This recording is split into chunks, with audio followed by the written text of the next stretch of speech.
In Japan, there are places where people still lower their voices when they speak certain names. Not because they believe the name itself has power, but because repeating it feels like an invitation. One of those names is Kuchisake-onna, the Slit Mouthed Woman. Her story does not begin with a scream, or a curse, or a ritual gone wrong. It begins with a question. Am I beautiful?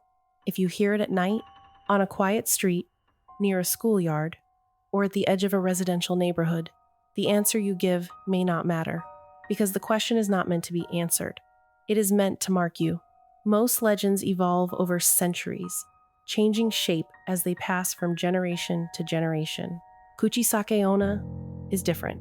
She appears suddenly in history, fully formed, like something that stepped out of the dark already knowing exactly what it was. Reports of her began to spread in Japan during the late 1970s.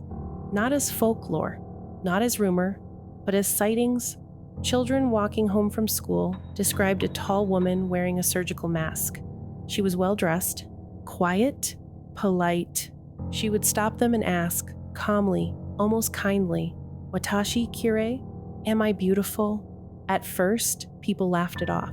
Japan was no stranger to urban legends, and the idea of a masked woman frightening children felt like a prank, until schools began closing early, until police patrols increased, until parents started walking their children home in groups.